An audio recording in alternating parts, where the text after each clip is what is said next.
Hello guys, कैसे हैं आप सब। Welcome back to doctor Amit IAS academy. तो हम नेक्स्ट जो हमारा सेशन है वो केमिस्ट्री का रहेगा। केमिस्ट्री आप करने जा रहे हैं। केमिस्ट्री में हम आपको सेम वही जैसे बायो में किया था, हम सेम में ही चलेंगे। ठीक है, तो हम अगर केमिस्ट्री में चलते हैं, जैसे चलते हैं आप,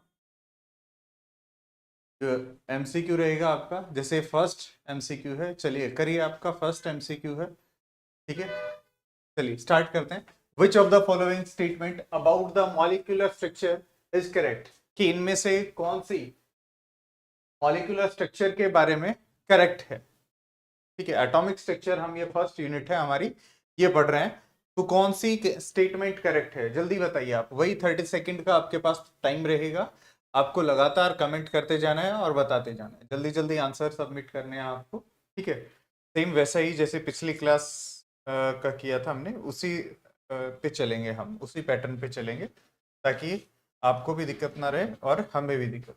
क्लियर? ठीक है, तो चलिए स्टार्ट करते हैं। इनमें से कौन सी मॉलिक्यूलर स्ट्रक्चर के बारे में इंफॉर्मेशन सही है।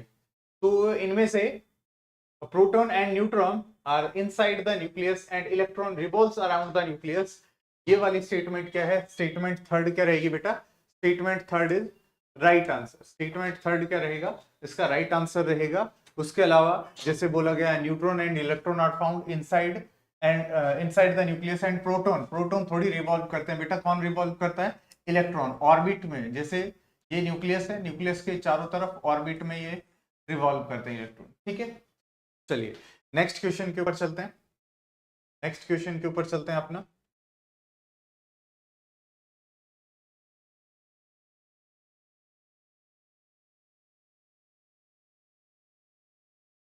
ये आंसर हो गया।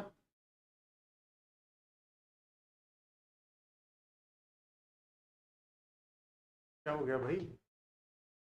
चलिए,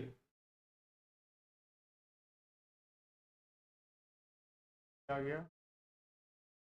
ठीक है, सॉरी भाई, थोड़ा सा ऑपरेट करने में दिक्कत आ रही है, पता नहीं इसी में दिक्कत है। चलिए, ओए सॉरी, का आंसर तो साथ ही दिया है, पर फिर भी आप ये करिए। विच of the following is not A part of atom. Atom का इनमें से कौन सा पार्ट नहीं है? वैसे तो यहाँ पे आंसर साथ दे दिया। जो प्रोटॉन है वो एटम का पार्ट नहीं है। Electron, proton, neutron. ठीक है, दो बार प्रोटॉन प्रोटॉन दे दिया, कोई बात नहीं। प्रोटॉन प्रोटॉन दो बार दे दिया, तो इलेक्ट्रॉन, प्रोटॉन, न्यूट्रॉन तीनों एटम का पार्ट हैं। कुछ और होगा, एक बार मैं देख लेता हूँ, एक सेकंड रुकिए।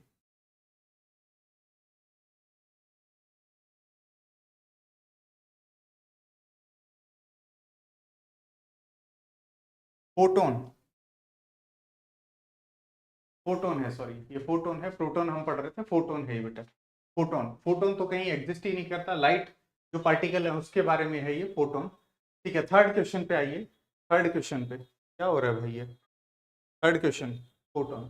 ठीक है, थर्ड क्वेश्चन, जो in the atom nucleus was discovered by. Nucleus किसने डिस्कवर्ड किया था? जो न्यूक्लियर डिस्कवर किया था वो किसने किया था भाई? बी, आप चैडविक ने जो आपका न्यूक्लियस है वो डिस्कवर किया था। दो क्वेश्चन ऐसे ही आ गए, तीसरा क्वेश्चन सही है, वो टाइपिंग एरर हो गया था शायद, आंसर साथ डाल दिए। The atomic nucleus was discovered by. ठीक है, जो एटम का जो न्यूक्लियस है वो किसने डिस्कवर किया था? Atomic nucleus is discovered by. ठीक है, बहुत फेमस मॉडल है, बहुत फेमस मॉडल है। 1911 में डिस्कवर किया था। 1911 में किसी ने डिस्कवर किया था। किसने डिस्कवर किया था, कोई बताएगा? बताएगा किसने डिस्कवर किया? 1911 में डिस्कवर किया था रदरफोर्ड। ठीक है, रदरफोर्ड न्यूक्लियर मॉडल था जिन्होंने ये डिस्कवर किया था। विच of the following is not सब एटॉमिक पार्टिकल। देख लेना, एटॉमिक नहीं पूछ रहा, सब एटॉमिक बोला मैंने, सब एटॉमिक देख लेना बेटा एक बार, सब एटॉमिक पार्टिकल इनमें से कौन सा नहीं है, सब एटॉमिक। स्नेहा बेटा सब एटॉमिक पार्टिकल बताना इनमें से कौन सा नहीं है, सब एटॉमिक पार्टिकल। देखो न्यूट्रॉन होगा, प्रोटॉन होगा, इलेक्ट्रॉन होगा। Deuteron is not A particle, सब एटॉमिक पार्टिकल नहीं है ड्यूट्रॉन।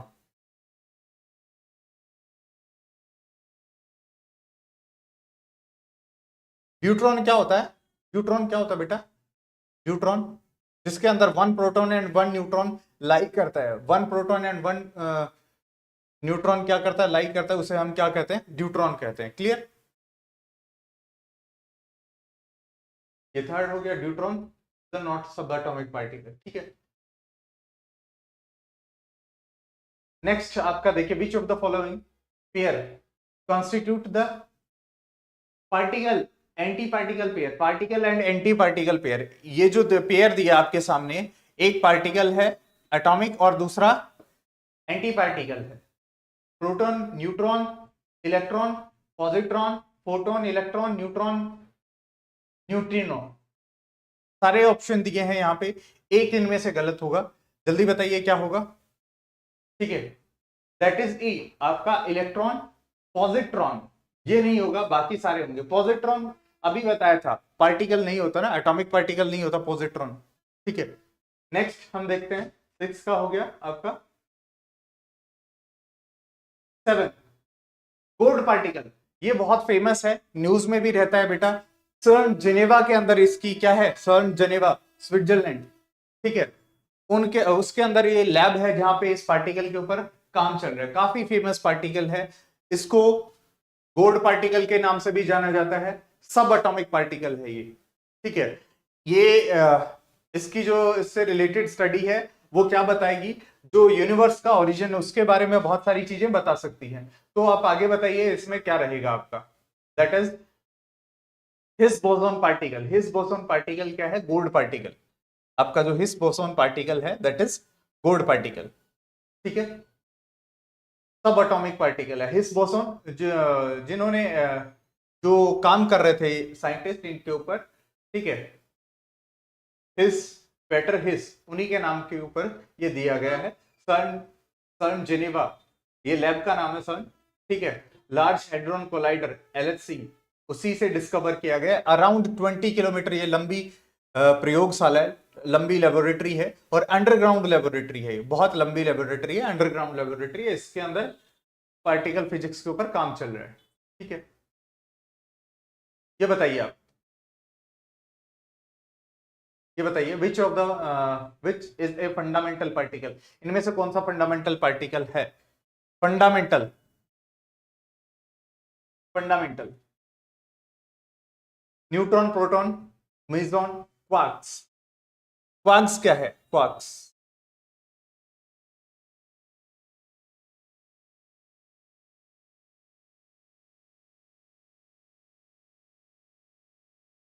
ऐसे पार्टिकल, फंडामेंटल पार्टिकल कौन से होते हैं बेटा, ऐसे पार्टिकल जिनको फर्दर ना तोड़ा जा सके, है ना, जो बहुत बेसिक होते हैं। तो क्वार्क्स इसमें से कैसा है, फंडामेंटल पार्टिकल है। सारे न्यूट्रॉन के भी अंदर फर्दर डिस्कवरी कर रहे हैं हम, प्रोटॉन के अंदर सब एटॉमिक पार्टिकल हो गए, मेसॉन हो गया, लेकिन क्वार्क्स ऐसा है जिसके कोई अंदर पार्टिकल नहीं है, अभी तक तो डिस्कवर नहीं किया है, आगे क्या हमें पता नहीं। ठीक है, क्वार्क्स, क्वार्क सब एटॉमिक मतलब इसके अंदर और कोई पार्टिकल नहीं है। Elementary constituent matter which can not be broken down further, कि ऐसा पार्टिकल जिसको फर्दर डाउन डिग्रेड ना किया जा सके। ये अभी आ गया, अभी हम कर रहे थे, Higgs boson are also known as, Higgs boson are also known as. ठीक है, इनमें से कौन सा अभी क्वेश्चन गया है, इसका आंसर क्या होगा बेटा, 9 का क्या होगा, 9 का क्या होगा बेटा, 9 का क्या रहेगा, जल्दी बताइए, क्वेश्चन के नंबर के साथ डालिए आप आंसर, डी रहेगा। ठीक है, अभी तो पढ़ा है सर, अभी तो पढ़ा है हमने गोल्ड पार्टिकल। ठीक है, which of the following particle has zero charge, इनमें से कौन से पार्टिकल पे, कौन से पार्टिकल के ऊपर जीरो चार्ज होता है, जीरो चार्ज होता है, ना पॉजिटिव ना नेगेटिव, ठीक है। इसी के साथ मुझे पॉजिटिव भी चार्ज बताएंगे आप किस पे होता है, और नेगेटिव चार्ज भी बताएंगे आप किस पे होता है। जीरो चार्ज किस पे होता है इनमें से? जीरो चार्ज बताना है आपको।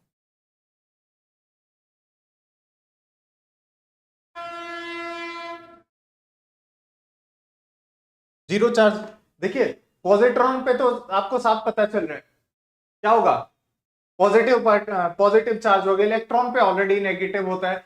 न्यूट्रिनो बच गया, न्यूट्रिनो पे कैसा चार्ज होगा? न्यूट्रिनो नाम से ही पता चल रहा है न्यूट्रल होगा, तो कोई भी चार्ज नहीं होगा। ठीक है, जीरो चार्ज होगा इसके ऊपर। अल्फा पार्टिकल, ये अल्फा डीके में आते हैं। ठीक है, the nucleus of helium has, helium, hydrogen और हीलियम में लोग बहुत कंफ्यूज रहते हैं। तो हीलियम का न्यूक्लियस के अंदर कौन कौन सी चीजें मिलती हैं हमें? अगर यहीं पे हाइड्रोजन के न्यूक्लियस में भी मैं पूछ लेता तो क्या डिफरेंस आ जाता? वेरी गुड स्नेहा बेटा, वेरी गुड। चलिए बताइए, 10th का 11th का क्वेश्चन बताइए, 11th।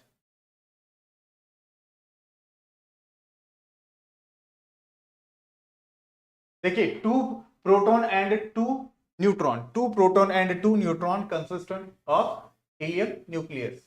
ठीक है, ओनली वन न्यूट्रॉन नहीं, only two proton, sorry two proton नहीं, two proton and two neutron, तभी जाके क्या बनता है? एक हीलियम। दो हाइड्रोजन मिलती हैं, ठीक है, तो एक हीलियम बनाती हैं। दो हाइड्रोजन मिलती हैं तो एक हीलियम बनाती हैं, मतलब उतना मास होता है। ठीक है, आगे चलते हैं। That is helium consist of +2 charge, इसके अंदर क्या होता है? ठीक है, the atoms in which the number of proton is same but the number of neutron is different। ये बड़ा इंटरेस्टिंग है। उस एटम को हम क्या बोलते हैं जिसमें क्या कह रहे हैं, नंबर ऑफ प्रोटॉन सेम होता है और नंबर ऑफ न्यूट्रॉन डिफरेंट होता है। अब आपको यह पता होना चाहिए नंबर ऑफ प्रोटॉन हम एटम के ऊपर की तरफ लिखते हैं या नीचे की तरफ लिखते हैं, और नंबर ऑफ न्यूट्रॉन ऊपर लिखते हैं नीचे लिखते हैं, उस पे आपको पता चल जाएगा।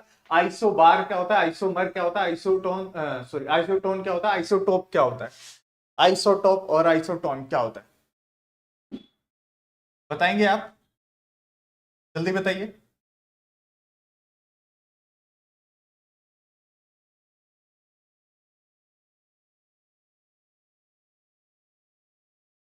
Same number of proton but different number of neutron, उसे हम क्या बोलते हैं बेटा? आइसोटोप। आइसोटोप सुना होगा आपने, आइसोटोप। आइसोटोप जैसे फॉर एग्जाम्पल मैं आपको एक एग्जाम्पल दे रहा हूं, जैसे कार्बन C12, C14, ठीक है, N14, N15, ये क्या है?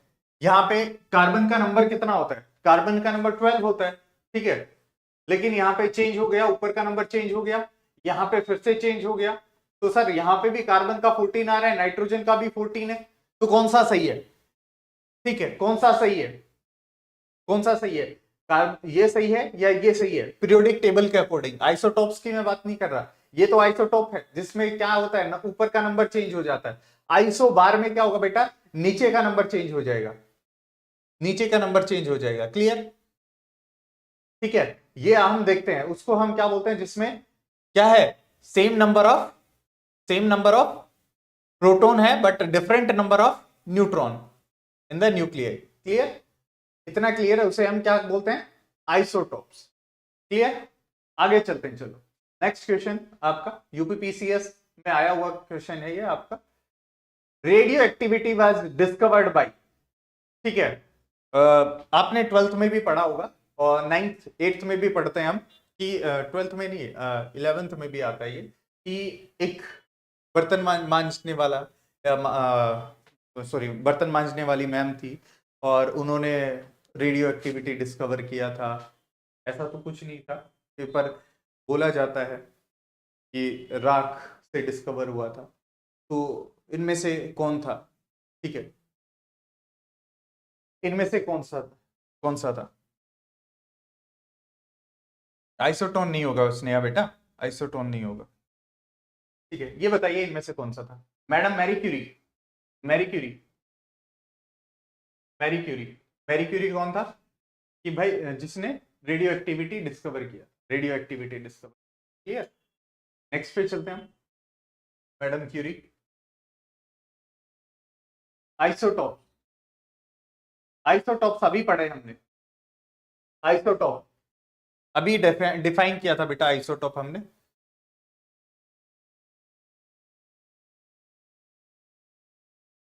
आइसोटॉप अभी डिफाइन किया था। कौन से आइसोटॉप?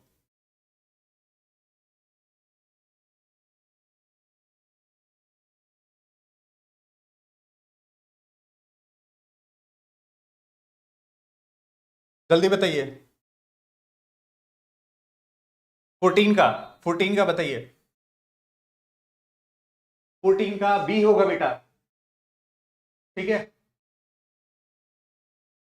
जिसका एटॉमिक मास डिफरेंट होगा, एटॉमिक नंबर सेम होगा। जैसे अभी तो लिखा था मैंने, अगर आपको याद हो तो अभी मिल जाएगा। देखो अभी लिखा था हमने, ये रहा, ठीक है।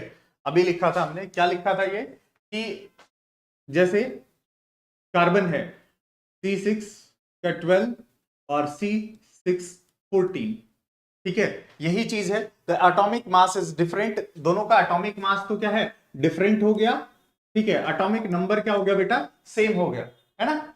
N14 N15, नाइट्रोजन, नाइट्रोजन 7 और इसका कितना आता है 14, एटॉमिक वेट हो गया, ठीक है। एटॉमिक नंबर सेम रहा, N 7 और ये कितना आ गया 15, एटॉमिक वेट 15 आ गया और सेम रहा। तो इसीलिए तो ये चीज बदल रही है, इसीलिए तो आइसोटॉप बोला था इसको, है ना।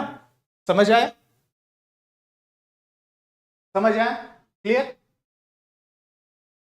ठीक है। आगे चलते हैं,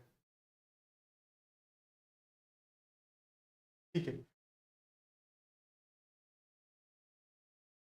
the iso neutronic group in the following is, iso neutronic group, iso neutronic group बताना है बेटा आपको कि इनमें से कौन सा है आइसो न्यूट्रॉनिक ग्रुप, ठीक है। आप देख लीजिए, ये ऐसे लिखा है जैसे अभी मैं बता रहा था आपको, सेम वही है ये। मैं दोबारा से एक बार लिख देता हूँ सारी चीजें।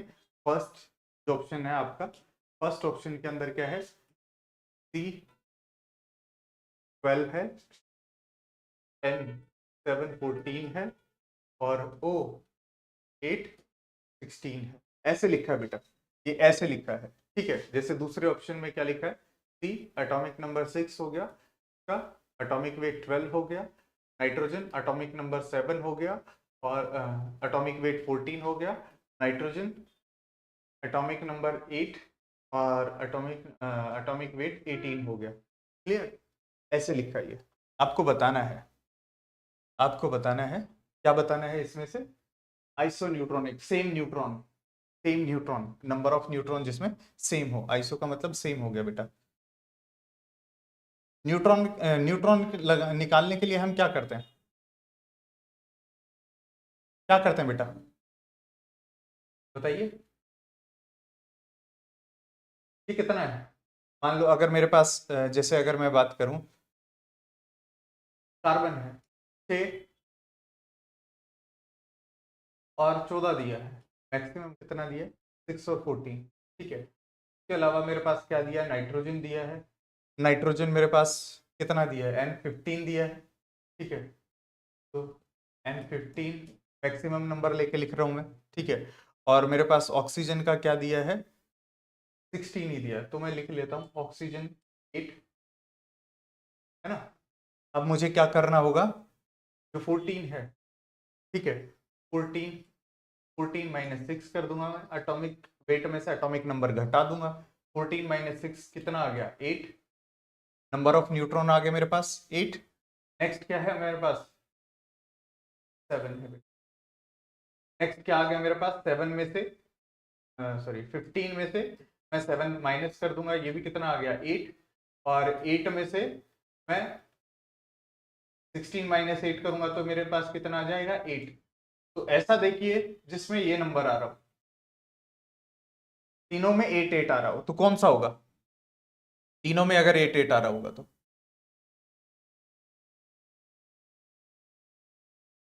कौन सा है जल्दी बताइए? D, very good, D answer है इसका। क्लियर, अगले पे चलते हैं। 15 15 हो गया हमारा, अगले पे चलते हैं। ये रहा, radio activity is measured by, radio activity को कैसे मेजर करते हैं? मेजर्ड बाय, सॉरी किसने मेजर किया था, है ना? हाँ, मेजर्ड बाय, मेजर्ड बाय,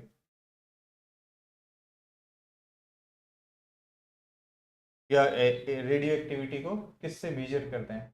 ये तो किसके लिए होता है ये, चलिए सारी चीज बताइए। हाइड्रोमीटर किसके लिए होता है, और ये जो गाइगर काउंटर होता है ये किसके लिए होता है, सिस्मिक मीटर किसके लिए होता है, अमीटर किसके लिए होता है? अगर वैसे भी ऑप्शन के थ्रू जाओगे बेटा तो पता चल जाएगा, ऑप्शन के थ्रू जाओगे तो पता चल जाएगा।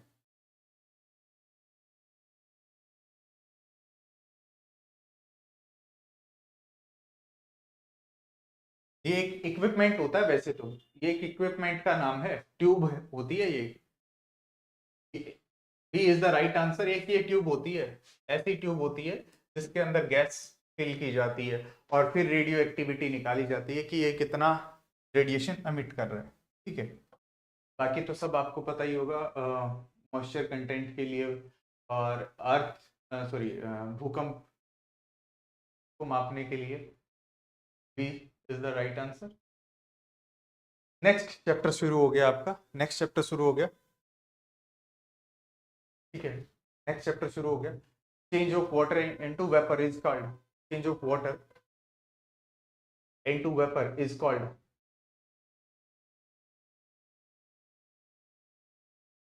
Change of water into vapour,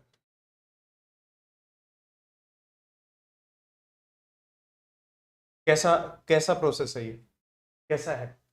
natural है, फिजिकल है, केमिकल है, बायोलॉजिकल है? प्रोसेस पूछा है, प्रोसेस पूछा है, वेरी गुड बेटा, फिजिकल प्रोसेस है, एक फिजिकल प्रोसेस है, फिजिकल फिनोमिना है ये। ठीक है, फिजिकल फिनोमिना है। Which of the following is an example of chemical change, इनमें से कौन सा एग्जाम्पल कौन सा एग्जाम्पल है केमिकल चेंज का?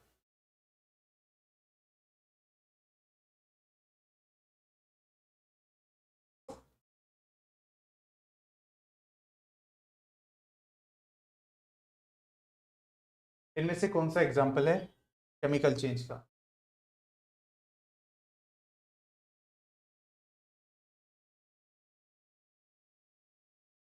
जल्दी बताइए।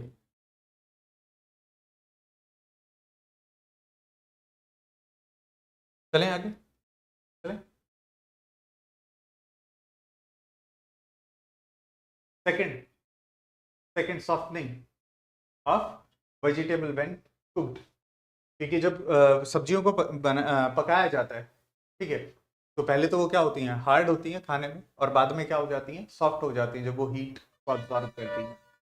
ठीक है, B is the second answer. Formation of substance different properties when the vegetable cook, that heat cause the chemical reaction such as breakdown of carbohydrate, protein and the cell wall. Next देखिए आप, pasteurisation is related to, pasteurisation क्या होता है? Pasteurisation किससे related है? Pasteurisation is related to, इसमें से किससे पास्चराइजेशन रिलेटेड है?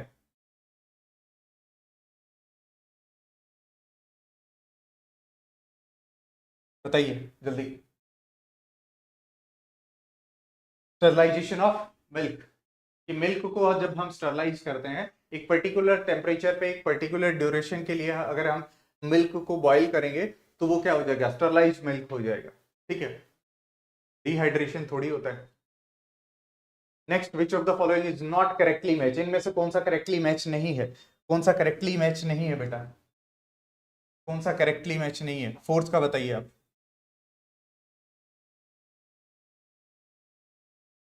डिस्टिलेशन,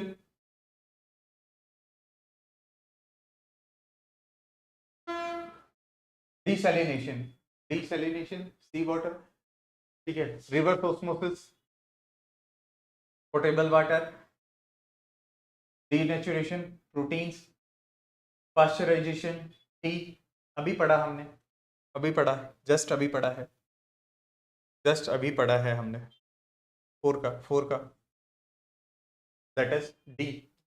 डी डी आंसर है इसका। डी में थोड़ी पाश्चराइजेशन हो। पाश्चराइजेशन का मतलब क्या होता है बेटा, एक पर्टिकुलर टेम्परेचर पे उतने टाइम के लिए किसी चीज को आप बॉईल करोगे तो वो उसमें जितने भी हार्मफुल बैक्टीरिया वगैरह जो भी होंगे। लास्ट क्वेश्चन कौन सा पूछ रहे थे बेटा? 13 के बाद 14 का पूछ रहे थे क्या आप, या 15 का? ये कौन से का बता रहे हो? चलो स्नेहा एक बार आप बता देना मुझे, मैं देख लूंगा। मैंने अभी आपका कमेंट ध्यान दिया, ठीक है। चलिए हाँ, what form of energy is produce in the decomposition of water? कौन सी एनर्जी प्रोड्यूस होती है, ठीक है, डिकम्पोजिशन ऑफ वाटर में? Decomposition of water, what form of energy produce the decomposition of water? वैसे भी आपको पता चल जाता है कि जब हम वाटर को तोड़ेंगे तो हमें क्या देना पड़ेगा। वाटर जब वेपर्स में कन्वर्ट होता है तो क्या देते हैं हम, क्या देते हैं हम? ठीक है, heat energy. Very good Sneha, very good.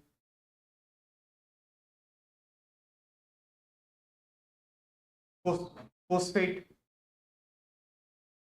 फोस्फेटीज test is use for the analysis of, इसके लिए फोस्फेटीज टेस्ट यूज किया जाता है?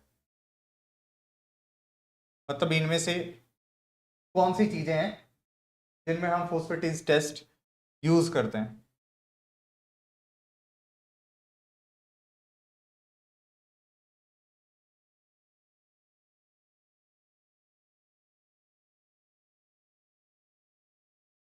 ये सारी चीजें होती हैं, ठीक है सब। 6 का डी है ऑल ऑफ। जब हम फूड को या किसी लिक्विड चीज को ये देखते हैं कि वो प्रॉपरली पास्चराइज है या नहीं है, तो उस टाइम ये टेस्ट करते हैं। क्लियर, उस टाइम ये टेस्ट करते हैं, उसी के लिए होता है ये, ठीक है। फूड को अगर फूड के लिए आए तो फूड भी और लिक्विड भी, सारी चीजें इसी में टेस्ट करते हैं। क्लियर, क्लियर है, ठीक है। सेवेंथ देखिए, 7 क्या है? 7 का क्वेश्चन देखिए आप।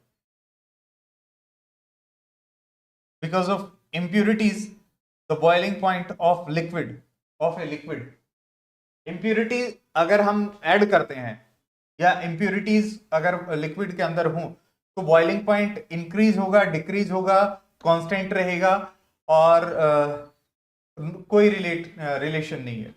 7 में बताइए, 7 में बताइए, 7 का। ऑब्वियसली जब इंप्यूरिटीज होंगी तो इंक्रीज होगा।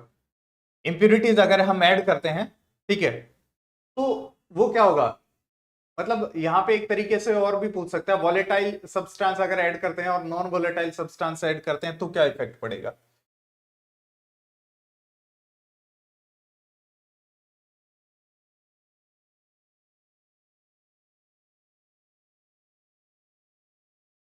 ठीक है, बताइएगा मुझे, वॉलेटाइल कंपाउंड अगर ऐड करेंगे तो क्या होगा, और नॉन वॉलेटाइल ऐड करेंगे तो क्या होगा? वॉलेटाइल कंपाउंड जो होते हैं, जिन जो जल्दी वेपर्स में कन्वर्ट हो जाते हैं, वो उनका बॉइलिंग टेम्परेचर बहुत कम होता है, ठीक है। जैसे पेट्रोल ही है, मान लो पेट्रोल है, हाईली वॉलेटाइल है, ठीक है। अगर उसको हम हवा में छोड़ देंगे तो वो उड़ जाएगा, है ना? क्यों उड़ जाता है? क्योंकि वो जल्दी वेपर्स में कन्वर्ट हो जाता है, इसीलिए। इसमें अगर इम्प्यूरिटी ऐड करेंगे तो जो बॉइलिंग टेम्परेचर है, बॉइलिंग पॉइंट है, वो इंक्रीज हो जाएगा। Milk is the example of, milk किसका एग्जाम्पल है, इनमें से किसका एग्जाम्पल है? फॉर्म का, सोल का, एरोसोल का, या इल्यूजन का? ये तो आपको वैसे ही पता होगा।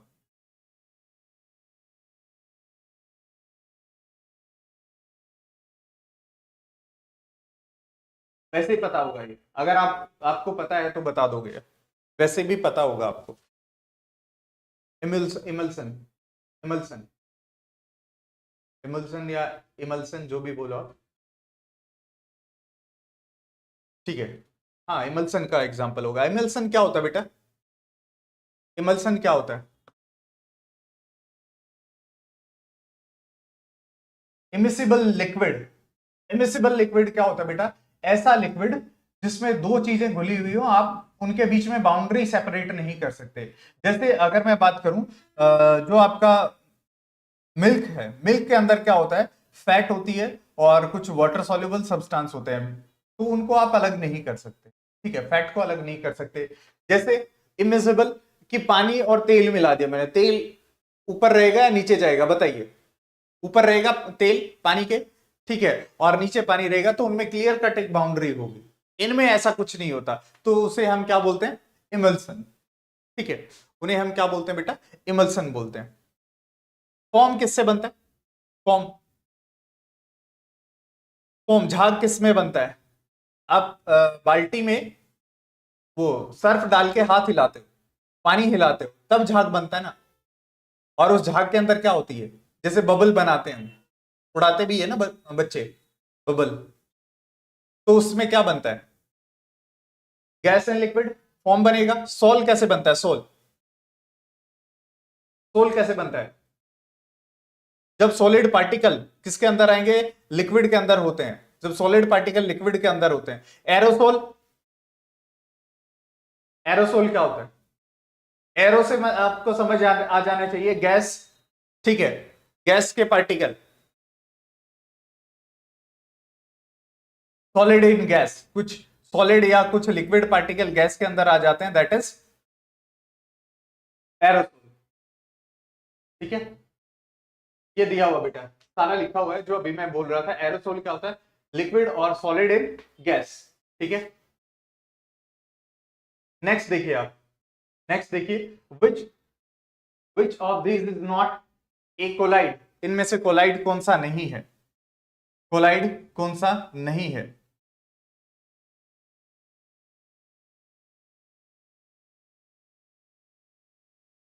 कोलाइड क्या होता है, कोलाइडल सॉल्यूशन क्या होता है, नॉट ए कोलाइड है ना, कोलाइडल सॉल्यूशन,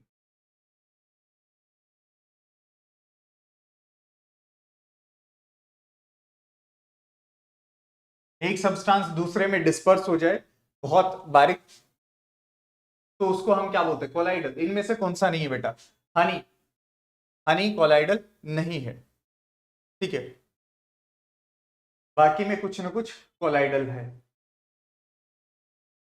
नेक्स्ट देखिए, after cutting cucumber if salt is added then water comes out due to, अगर खीरे को काट दिया हमने और उसके ऊपर नमक लगा दिया तो उसमें पानी आ जाता है, क्यों, ऐसा क्यों होता है, बताइए,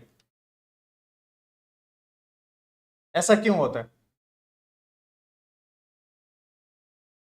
ऐसा क्यों होता है, जल्दी बताइए। ड्यू टू ओस्मोसिस, ओस्मोसिस के कारण होता है, ड्यू टू ओस्मोसिस, है ना, ओस्मोसिस के कारण होता है। ऑस्मोसिस क्या होता है, ओस्मोसिस क्या होता है, the movement of substance from their higher concentration to their lower concentration, ठीक है, through the membrane, through the semi permeable membrane, that is osmosis, ठीक है। Given below are the two statement, one is labelled as the assertion and other is reason. Assertion reason है, आपको बताना है a solution of table salt in a glass of water is homogeneous, ठीक है, उसके लिए रीजन क्या दिया है, the solution having different composition through out is homogeneous, select the correct answer. Different composition दिया, देख लेना एक बार, पढ़ लेना, ठीक है, 11 का क्वेश्चन है, जल्दी आंसर दो, डिफरेंट कंपोजिशन। अगर पानी में नमक घोलोगे तो ऊपर नमक ज्यादा मिलेगा और नीचे नमक कम मिलेगा, ऐसा है, ऐसा है क्या, ऐसा नहीं है ना, ऐसा नहीं है, तो रीजन क्या हो गया, गलत हो गया। हाँ, ये सही हो गया कि अगर हम टेबल सॉल्ट डालते हैं तो एक होमोजीनियस मिक्सचर बनता है, कोई दोनों के बीच बाउंड्री नहीं होती, तो ए ट्रू है और आर क्या है, फॉल्स है, ए ट्रू है, आर फॉल्स है, ठीक है, ए ट्रू है और ए ट्रू है और फॉल्स है, A is the right answer, A is the right answer, ठीक है। नेक्स्ट देखिए आप, कंसिडर द फॉलोइंग स्टेटमेंट, दो स्टेटमेंट पढ़िए ऑस्मोसिस के बारे में, स्टेटमेंट है, अभी मैंने बताया अभी मैंने बताया था, जस्ट अभी आपको बता के ही थोड़ा सा आगे आए हैं हम, ठीक है। क्या रहेगा? If a semi-permeable membrane is placed between the solvent and the solution, the solvent molecule will flow through the membrane from pure solvent to the solution. दूसरा क्या है? The process of flow of solvent is called as reverse osmosis. Reverse osmosis, ठीक है। आपको सही statement चुनना है। कौन सा स्टेटमेंट सही है? कौन सा स्टेटमेंट सही है? रिवर्स ऑस्मोसिस क्या होता है? रिवर्स ऑस्मोसिस क्या होता है? ये सही है?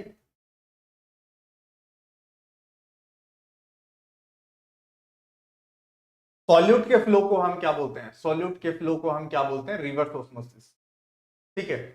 यहां सॉल्वेंट है, तो ये सेकंड गलत हो गया। Only one is the right answer. ये यहां पे ट्रैप है, सॉल्वेंट लिख दिया। ऐसा ही चेंज करता है बेटा, हर एग्जाम में यही चेंजमेंट आता है, सॉल्वेंट लिख दिया बेटा यहां पे, ठीक है। अगला देखिए, अगला नेक्स्ट क्या है? A sample of any of the substance disappear after some time when exposed to air, like camphor, Kapoor हो गया आपका, नेफ्थलीन हो गया और ड्राई आइस हो गया। इस फिनोमिना को हम क्या कहते हैं? अगर किसी चीज को हम खुले में छोड़ देते हैं, ठीक है, तो वो थोड़ी देर बाद क्या हो जाता है? गायब हो जाता है। तो इसको हम क्या कहते हैं? जैसे ड्राई आइस, नेफ्थलीन और कैम्फर। एग्जाम्पल ध्यान से पढ़ना, किस किस का पूछ रहा है। आपको ये पता होना चाहिए कि ये कैसी फॉर्म में होते हैं, ये कैसी फॉर्म में होते हैं, ठीक है। कैसी फॉर्म में होते हैं? लिक्विड होते हैं या सॉलिड होते हैं बेटा? ये बता दीजिए आप पहले, लिक्विड होते हैं या सॉलिड होते हैं? अगर लिक्विड होते ये, तो इसको हम क्या बोलते हैं? इवेपराइजेशन, की वेपर्स की फॉर्म में, जैसे पानी है लिक्विड है और वेपर्स की फॉर्म में अगर बदल रहा है, दैट इज इवेपराइजेशन। अगर सॉलिड से डायरेक्ट वेपर्स में, गैस में बदलता है, that is sublimation. That is sublimation, है ना, सब्लिमेशन। तो ये कपूर जो आपके जैसे घर में जो यूज होता है, वो डायरेक्ट क्या वो होता है, आप सॉलिड से लिक्विड में चेंज होता है, that is camphor. Naphthalene, dry ice भी तो सॉलिड आती है ना, उसको डाल देते हैं और उसके पास गर्म पानी डालते हैं तो धुआं धुआं हो जाता है सब, है ना। गर्म पानी क्यों डालते हैं उसमें? ताकि टेम्परेचर बहुत जल्दी ज्यादा राइज हो जाए और वो जल्दी से जल्दी चेंज हो जाए, ठीक है, वेपर्स में। ये रहा सब्लिमेशन। नेक्स्ट देखिए, विच of the following process is not useful for purification of solid? Purification of solid impurity, इनमें से कौन सा प्रोसेस यूज नहीं होता, यूजफुल नहीं होता, ठीक है, सॉलिड की प्यूरिफिकेशन के लिए? Distillation, sublimation, crystallisation, all of these, all of these.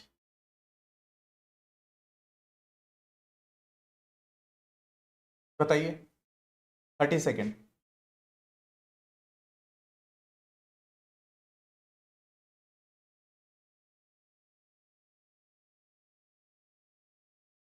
Distillation किसके लिए यूज किया जाता है भाई? लिक्विड के लिए ना, लिक्विड के लिए, है ना। बाकी दोनों, क्रिस्टलाइजेशन भी सॉलिड में होता है, क्रिस्टल बनाते हैं, क्योंकि क्रिस्टल आपने देखा होगा, चीनी, चीनी जो आपके घरों में आती है वो भी तो एक क्रिस्टल की तरह दिखती है। मिश्री, अगर थोड़ा सा बड़ा अगर क्रिस्टल ले लो तो मिश्री है ना। क्रिस्टल वही तो होता है जिसकी एक क्लियर शेप हो, मिश्री की देखना क्लियर शेप मिलेगी आपको।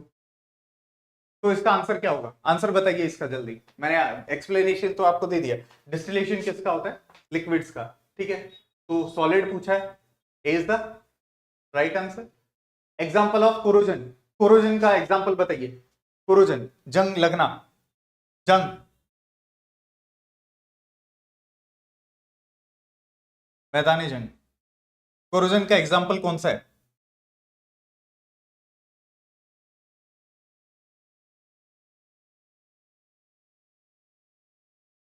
Black coating of silver, green coating of copper, sorry green coating on copper और ब्राउनिंग कोटिंग ऑफ आयरन। तो सारे ही एग्जाम्पल है, सारे ही एग्जाम्पल है, ठीक है। जो सिल्वर है आपका, चांदी है, वो ब्लैकिश हो जाती है, कॉपर है वो ग्रीन कलर का हो जाता है अगर एयर के कांटेक्ट, एयर और वाटर के कांटेक्ट में आ जाता है, और ब्राउन कलर आयरन हो जाता है, ब्रिकिश कलर, है ना। तो ये क्या है आपका ऑल ऑफ अबव 15D। ठीक है, नेक्स्ट यूनिट इनऑर्गेनिक केमिस्ट्री की स्टार्ट कर रहे हैं, थर्ड यूनिट। ठीक है, चलिए जल्दी से कवर करते हैं, हमारे पास 20 मिनट रह गए, अराउंड हमें 30 मिनट में 30 क्वेश्चन करने हैं। Which is the most abundant element after oxygen, oxygen के बाद इनमें से कौन सा सबसे ज्यादा अर्थ के ऊपर मिलता है, सबसे ज्यादा जो अर्थ के ऊपर मिलेगा। ठीक है,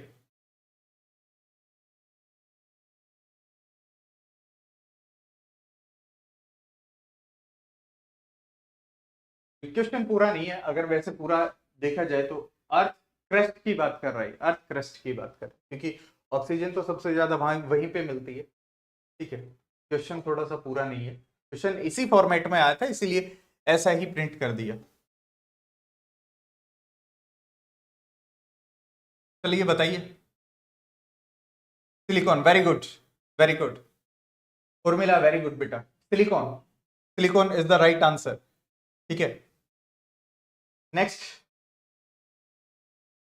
ये देख लेना, ये लिखा हुआ it is the primary occurrence the form of silicon mineral sand carbon, के बाद के जो हैं वो दे रखे हैं। Which of the following is the most common element in the universe, सबसे ज्यादा मिलने वाला, मोस्ट कॉमन, यूनिवर्स में पूछा है बेटा, यूनिवर्स में पूछा है, ना कि अर्थ में, यूनिवर्स में पूछा है। मैं लास्ट क्लास में मैं ये एग्जांपल समझा चुका, ये इसका एग्जांपल बता चुका, लास्ट क्लास में जो बायोलॉजी वाली क्लास थी बेटा आपकी, उसमें ये मैं बता चुका हूं। सबसे ज्यादा क्या है यूनिवर्स में, सबसे ज्यादा क्या बेटा, very good, very good Sneha, very good, hydrogen is the most abundant, universe में सबसे ज्यादा हाइड्रोजन है। ये बताइए आप, ये रहा, correctly match the following, elements दिए हैं, ठीक है, एलिमेंट दिए हैं और उनकी वैलेंसी दी है, एलिमेंट दिए हैं और वैलेंसी दी है, बताइए।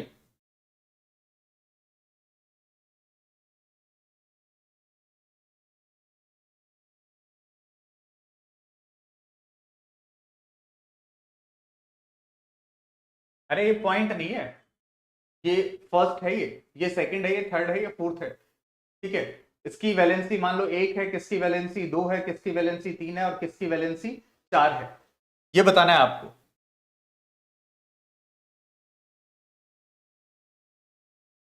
चलिए बताइए जल्दी, है क्या बोल रहे हैं आप, उर्मिला बेटा समझ नहीं आया क्या बोलना चाह रहे हैं आप।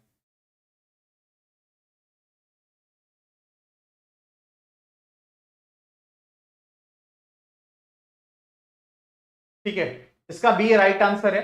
सिलिकॉन की कितनी होगी बेटा, 4, सिलिकॉन की कितनी होगी, 4, मैं बता देता हूं, सिलिकॉन की कितनी होगी, 4 होगी। ठीक है, उसके बाद हमारी फ्लोरीन एक होगी, क्यों होगी, आपने सुना होगा हाफ फिल्ड और फुली फिल्ड। ठीक है, तो फ्लोरीन का जो लास्ट नंबर है वो कितना आता है, नंबर कितना है इसका, फ्लोरीन में वैलेंस इलेक्ट्रॉन कितने हैं, 7, एक की जरूरत है तो 8 हो गए। एल्यूमिनियम, एल्यूमिनियम की कितनी होगी, सी की 3 होगी। ठीक है, सल्फर की कितनी बच गई बेटा, सल्फर की 2, तो डी का कितना हो जाएगा, तो थोड़ा सा केमिस्ट्री जब करोगे ना बेटा, केमिस्ट्री करोगे तो ये आ जाएगा, इतना टफ नहीं है, मतलब बेसिक से उठा के दिया है, नोटबुक जो आपकी भी बुक होगी या नोट्स होंगे वहीं से उठा के दिया है, डायरेक्ट दिया है। ये मैंने वैसे वैलेंसी वगैरह सब कुछ बताई है, यहाँ पे लिख दिया है। Approximately how many different chemical element exist on the earth, कि कितने अप्रोक्सीमेटली कितने एलिमेंट्स अर्थ के ऊपर एग्जिस्ट करते हैं, आप बताइए। पीरियोडिक टेबल में कितने हैं, पीरियोडिक टेबल में कितने हैं, very good, very good Urmila, सही बेटा, सही सही बोल रहे हो आप, पीरियोडिक टेबल में कितने हैं और अप्रोक्सीमेटली अर्थ के ऊपर कितने एग्जिस्ट करते हैं। ठीक है, पीरियोडिक टेबल में देखेंगे 118 हैं। ठीक है, 118 है, तो ये ऑप्शन तो सारे 100 से ऊपर है ना, 100 से ऊपर है। आपको पता है कुछ उसमें सिंथेटिक भी डाले गए हैं, तो अराउंड कितना, 100। आप आइडिया भी लगा सकते हो, अगर पीरियोडिक टेबल याद है 118 एलिमेंट है तो उससे तो ज्यादा है नहीं, 200 250 300 दिया है, तो उसी के आसपास अगर ऑप्शन है तो ऑप्शन में जा सकते हो, अगर करेक्ट याद नहीं है तो। ठीक है, आप डी ऑप्शन पे जा सकते हो, that is D, 100 different element. Next क्या है, which of the following is a fundamental element. Fundamental element कौन सा है इनमें से?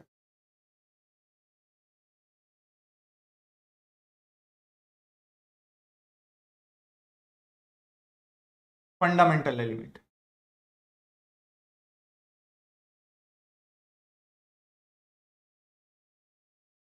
क्वेश्चन ध्यान से पढ़िए, फंडामेंटल बोला पूछ रहा है। फंडामेंटल का अर्थ क्या होता है बेटा?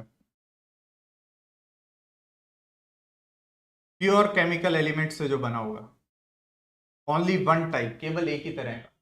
ठीक है, क्या, एक चीज बताइए, क्या सैंड में प्योर एक एलिमेंट होता है? प्योर एक एलिमेंट होगा? Sneha very good, very good. Diamond, ठीक है, मार्बल में भी नहीं होता, सुगर में भी नहीं होता, कार्बन से बना होता है डायमंड, प्योरली कार्बन होता है, प्योरली कार्बन होता है बेटा। ठीक है, नेक्स्ट देखिए, the chemical composition of diamond, अभी बताया, अभी बता दिया।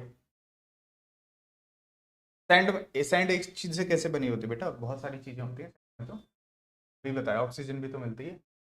और डायमंड, डायमंड की कंपोजिशन किससे बना होता है diamond?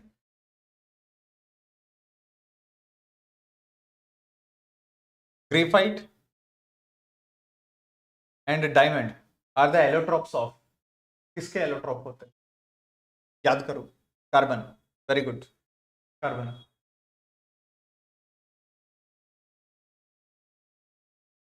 Which of the following element was first produced artificially? इनमें से कौन सा एलिमेंट है जो आर्टिफिशियली प्रोड्यूस किया गया होगा? आर्टिफिशियली प्रोड्यूस किया गया।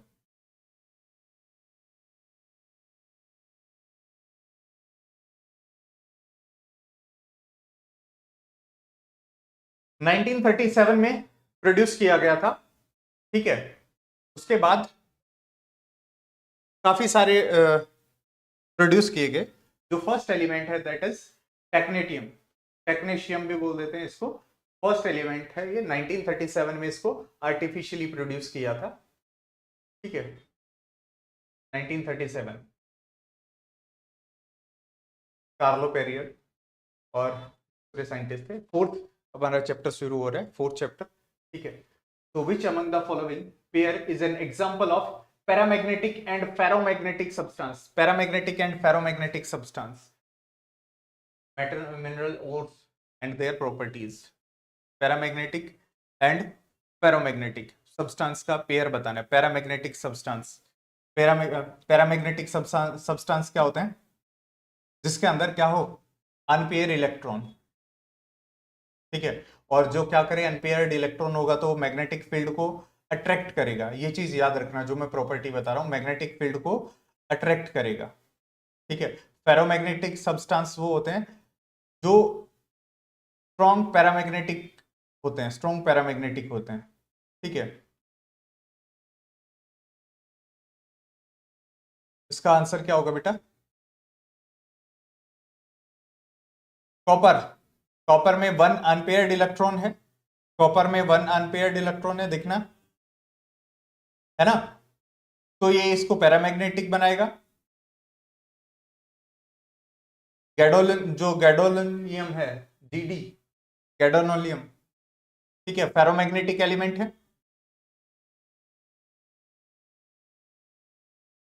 ना। इसमें चार अनपेयर्ड इलेक्ट्रॉन होंगे, फोर्थ जो 4f होगी उसमें चार अनपेयर्ड इलेक्ट्रॉन होंगे, तो इसको और भी स्ट्रॉन्ग बनाएंगे वो। H2O कैसे हो गया बेटा? उर्मिला, H2O क्या, क्यों बोल रहे हो आप? एक बार दोबारा से पढ़ना, पैरामैग्नेटिक एंड फेरोमैग्नेटिक क्या होते हैं। ठीक है, पैरामैग्नेटिक एंड फेरोमैग्नेटिक ये लिखा है, एक बार देख लेना, that is Cu2 positive and gadolinium. Next देखिए, food cans are coated with tin instead of zinc, because tin की कोटिंग आती है, जिंक की नहीं आती, क्यों? क्यों? जिंक क्या करता है?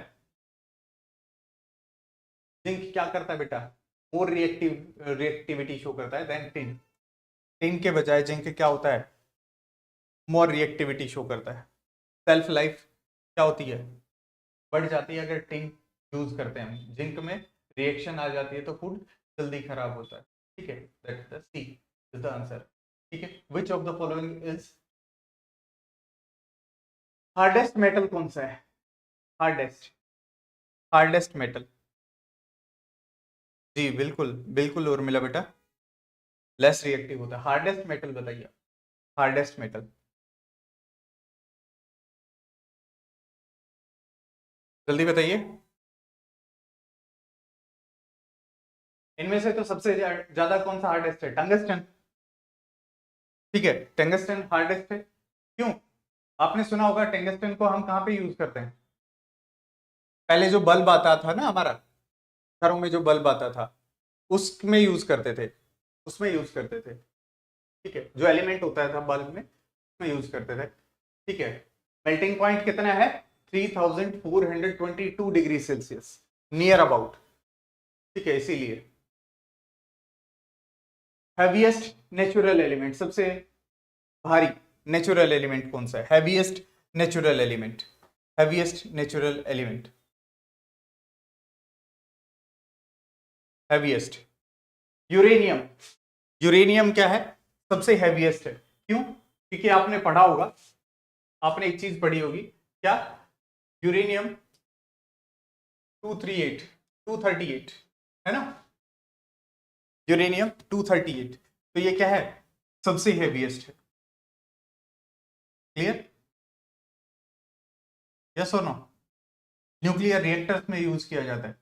ठीक है, न्यूक्लियर रिएक्टर में जहां इलेक्ट्रिसिटी हम जो न्यूक्लियर पावर रिएक्टर है इलेक्ट्रिसिटी जनरेट करते हैं वहां पे। अगर आगे चलना है हमें, आगे चलते हैं। ठीक है, चलिए। Uranium 238, which of the following is a naturally occurring hardest substance on the earth? hardest substance occurring, naturally occurring hardest substance on earth पूछ रहा है। अर्थ के ऊपर सबसे हार्डेस्ट सब्सटेंस कौन सा है? हार्डेस्ट सब्सटेंस, यहाँ पे देखिए, यहाँ पे देखिए कौन सा होगा? बोरॉन तो वैसे ही नहीं है, ग्रेफाइट पता नहीं, आयरन पता नहीं, डायमंड पता नहीं। आपको पता होना चाहिए इनमें से कौन सा होगा। डायमंड इज द हार्डेस्ट, ये दोनों एलोट्रोप्स ही तो है कार्बन के। ठीक है, डायमंड क्या होगा? डायमंड हार्डेस्ट है। डायमंड क्या है? हार्डेस्ट सब्सटेंस है अर्थ के ऊपर।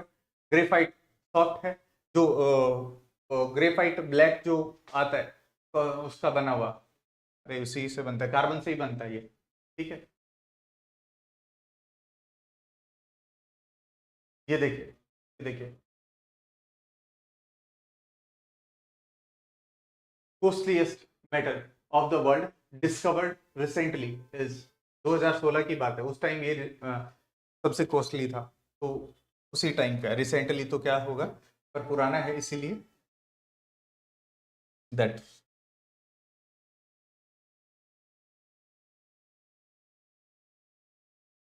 कौन सा है?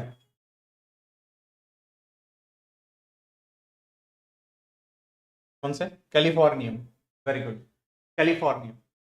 ठीक है, सबसे महंगा है, एक्सट्रीमली रेयर है। ठीक है, रेडियो एक्टिव है, इसीलिए सबसे महंगा है। नेक्स्ट देखिए, नेक्स्ट देखिए आप। ठीक है, the chemical structure of pearl is, pearl is chemical structure, जो पर्ल हैं, जो मोती हैं, वो किसके बने होते हैं? पर्ल किसके बने होते हैं? मोती किसके बने होते हैं? मोती बेटा कैल्शियम कार्बोनेट के बने होते हैं, कैल्शियम कार्बोनेट। ठीक है, कैल्शियम कार्बोनेट होती है, calcium carbonate CaCO3। Which of the following element is kept safely in kerosene oil? इनमें से कौन सा एलिमेंट है जो कैरोसिन ऑयल के अंदर रखा जाता है? अदरवाइज वो एयर के कांटेक्ट में आते ही रिएक्टिविटी शो करता है, क्योंकि एयर के अंदर मॉइस्चर होता है और मॉइस्चर में वो रिएक्शन शो करता है। कौन सा है? इसके अलावा वो सॉफ्ट भी होता है, अगर उसको काटोगे, काटोगे चाकू से तो कट जाएगा। कौन सा है? कौन सा है? Very good, sodium. Soft, soft metal है ये। ठीक है,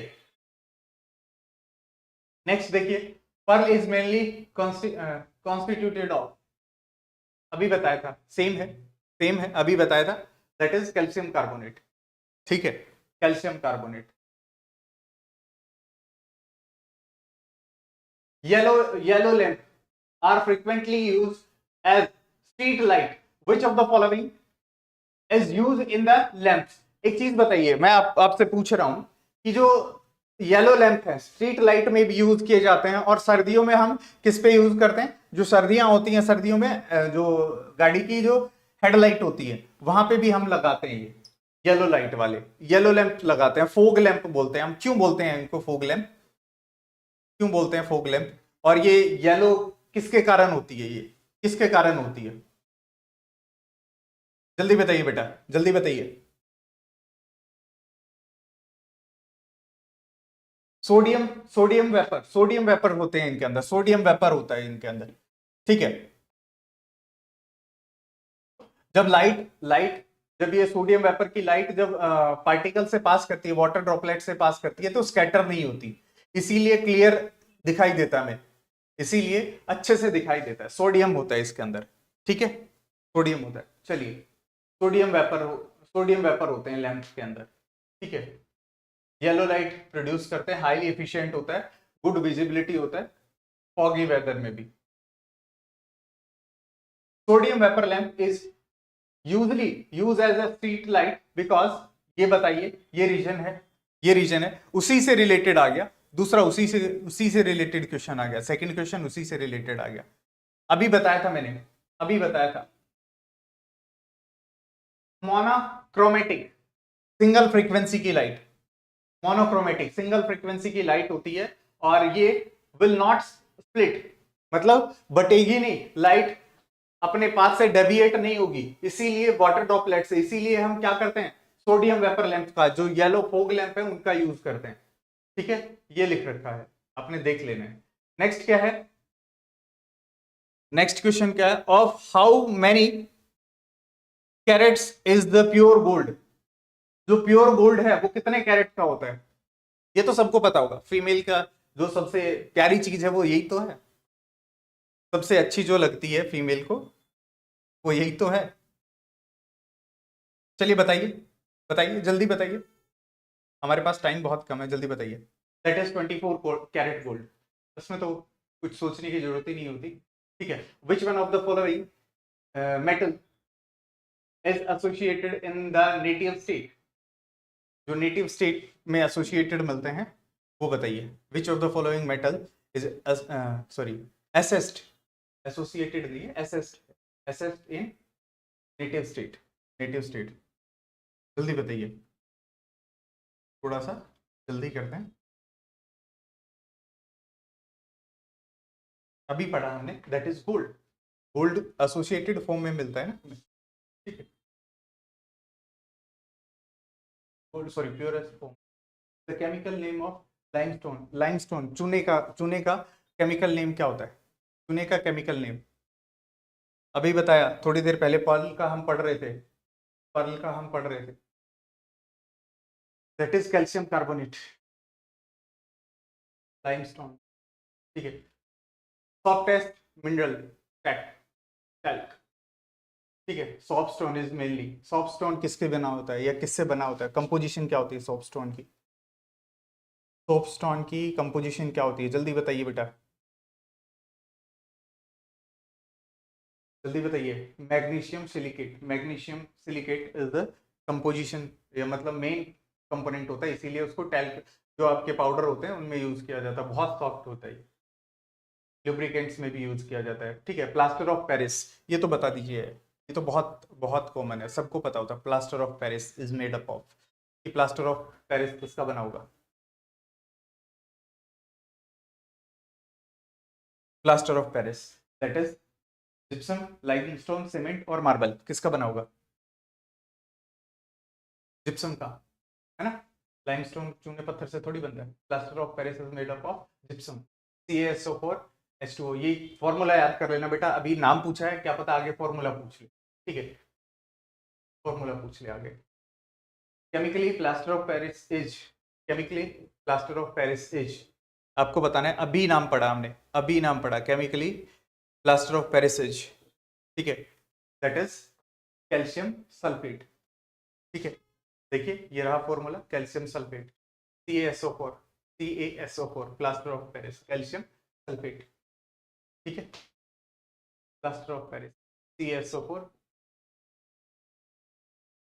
माइका, माइका, माइका का क्वेश्चन पूछा है, माइका एज, माइका एज, इसकी बहुत ही एक यूनिक प्रॉपर्टी है, इसीलिए पूछ रहा है ये क्वेश्चन, बहुत यूनिक प्रॉपर्टी है। एक जो हीट है उसका गुड कंडक्टर है, बट इलेक्ट्रिसिटी का बैड कंडक्टर है। इलेक्ट्रिसिटी क्या करता है, बहुत बैड कंडक्टर है, ठीक है, अच्छे से इलेक्ट्रिसिटी पास ही नहीं करता, बैड कंडक्टर, हीट को पास होने देता है अपने अंदर से। Which of the following industries is mica use as a raw material, इनमें से कौन सी इंडस्ट्री है जो माइका रॉ मटेरियल की तरह यूज करता है, माइका को रॉ मटेरियल की तरह यूज करता है, कौन सी इंडस्ट्री है, जल्दी बताइए। अभी अभी हम देख रहे थे, अभी अभी बताया, अभी तो बताया मैंने, जस्ट अभी बताया है, ठीक है। इलेक्ट्रॉनिक इंडस्ट्री जो इलेक्ट्रिकल है, इंसुलेटर बनाने के लिए यूज करते हैं, क्योंकि इसमें से इलेक्ट्रिसिटी पास नहीं होती, इंसुलेटिंग जो प्रॉपर्टी है इसीलिए, ठीक है।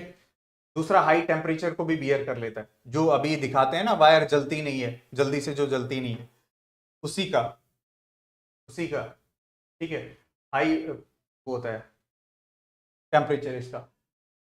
Doctors, artist and sculptures use calcium sulphate which is popularly known as, इसको भी आप नहीं बताओगे तो भाई नहीं बताओगे कि डॉक्टर जो हमें हाथ पे प्लास्टर बांधते हैं वो किसका बना होता है यार, इतना बता दिया।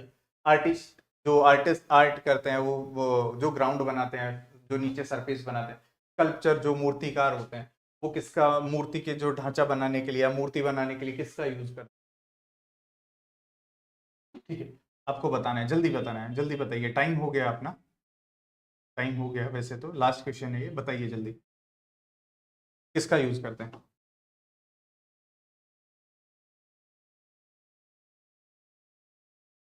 Plaster of Paris, very good, very good, आ रहा था, वेरी गुड बेटा, ठीक है। इससे आगे कल करते हैं, इससे आगे कल कंटिन्यू करते हैं। Which of the following material contain calcium, इनमें से कौन सा कैल्शियम होता है, किसके पास कैल्शियम होता है, चलिए अब खुल गया तो क्वेश्चन बता ही दीजिए, कैल्शियम किसके पास होता है में से। चाइना क्ले, चाइना, चाइना मिट्टी के अंदर, ठीक है, और कर्डम के अंदर, जिप्सम के अंदर और टैल्क के अंदर। अभी बताया था टैल्क के अंदर तो क्या होता है, नहीं होता, इसमें say that is gypsum, gypsum is the right answer, gypsum is the right answer. Calcium, calcium SO4, calcium sulphate dihydrate, clear. चलिए आज के लिए इतना ही, बाकी कल करते हैं, ठीक है, कंटिन्यू करते हैं इसको, अगली क्लास में मिलते हैं, अराउंड 2:30 पे मिलते हैं फिजिक्स की क्लास में, ठीक है।